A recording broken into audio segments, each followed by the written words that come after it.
àwọn afọbajẹ ìlú Ọ̀yọ́ àwọn Ọ̀yọ́mèsì wọ́n dá èsì padà fún gómìnà Ṣèyí Mákindé lórí ọ̀rọ̀ yíyan Aláàfin tuntun. Àwọn afọbajẹ ìlú Ọ̀yọ́mèsì wọ́n ti ké sí gómìnà Ṣèyí Mákindé láti jáwọ́ nínú fífi ìlọ̀kulọ̀ lọ̀ wọ́n lórí wípé gómìnà ṣàlàyé bẹ́ẹ̀ ni ó fi ẹ̀sùn kàn wọ́n wípé wọ́n gba owó lọ́wọ́ àwọn ọmọ òye kan. Bẹ́ẹ̀ bá gbàgbé, ìjọba ìpínlẹ̀ Ọ̀yọ́ lábẹ́ ìṣàkóso gómìnà Ṣèyí Mákindé ó kéde ọmọọba Ọ̀wọ́adé gẹ́gẹ́ bí Aláàfin tuntun ní ọ̀sẹ̀ tó kọjá, bí wọ́n sì gbé ọ̀pá àṣẹ fún ọmọọba Ọ̀wọ́adé ọ̀hún ní ọjọ́ 13 oṣù kínní ọdún 2024 nígbà tí gómìnà Ṣèyí Mákindé ń sọ̀rọ̀ níbi ayẹyẹ gbígbé ọ̀pá àṣẹ fún Aláàfin tuntun ọ̀hún. Mákindé ní gbogbo àwọn olóyè tó gba àbẹ̀tẹ́lẹ̀ lórí yíyan Aláàfin tuntun àwọn yóò fi ojú wọn winá òfin. Ọdún 2022 ní ipò Aláàfin ṣòfò, a sì ń múra ètò ìdìbò nígbà náà. Àwọn ènìyàn wọ́n wá bá mi, wọ́n sì sọ fún mi pé mo gbọ́dọ̀ buwọ́ lu ẹni tí yóò di Aláàfin, bí bẹ́ẹ̀ kọ́ àwọn kò ní dìbò fún mi ní ìlú Ọ̀yọ́. Mo wá dá wọn lóhùn wípé mi ò bìkítà nípa ìbò àwọn ènìyàn náà. Bí ẹ bá fẹ́ ẹ dìbò fún mi, bẹ́ẹ̀ bá fẹ́ ẹ má dìbò fún mi. Àwọn ènìyàn ìlú Ọ̀yọ́ wọ́n sì dìbò fún mi dáadáa. Mo sì gbàgbọ́ pé wọn kò ní jẹ́wọ́ àtìlẹ́yìn fún mi nígbà náà.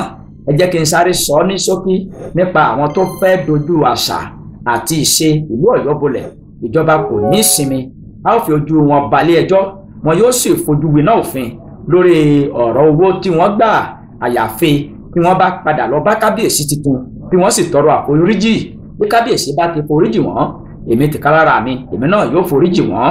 Àwọn Ọ̀yọ́mèsì ní ìlú Ọ̀yọ́ wọ́n bá dá èsì padà fún gómìnà nínú lẹ́tà kan tí agbẹjọ́rò Ọ̀yọ́mèsì Kúnlé Ṣọ́balójú tó kọ sí ìjọba ìpínlẹ̀ Ọ̀yọ́.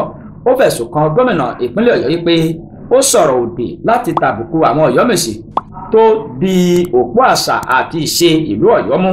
Lẹ́tà ọ̀hún ní Basọ̀run Ọ̀yọ́, olóyè àgbà Yusuf Akínadé Ayọ̀ọ́lá Láyínká àti olóyè àgbà Wákìl Akíndélé Ọ̀yọ́dépò Lágúnná títí ìlú Ọ̀yọ́ pẹ̀lú olóyè àgbà Hamsat Yusuf Akínikú títí Ọ̀yọ́, olóyè Wahab Oyètúnjí àti olóyè Gbádébọ̀ kí wọ́n jùmọ̀ buwọ́lù.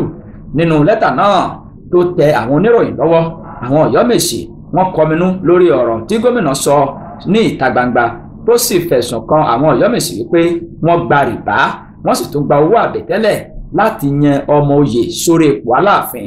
A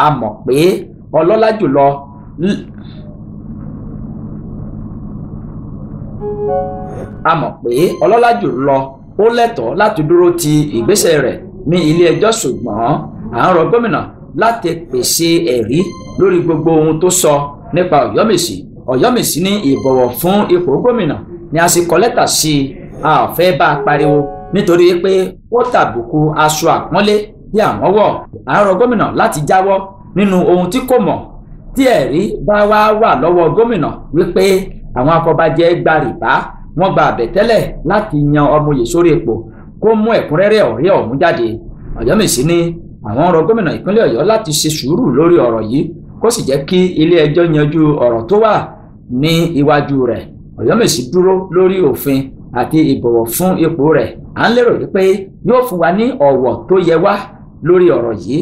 Àwọn Ọ̀yọ́mèsì dúró lórí àṣà àti ìṣe ìlú Ọ̀yọ́. Gómìnà ní láti mọ̀ wípé a lè pè é lẹ́jọ́ lórí pípa irọ́ mọ́ Ọ̀yọ́mèsì àti ọ́fíìsì rẹ̀.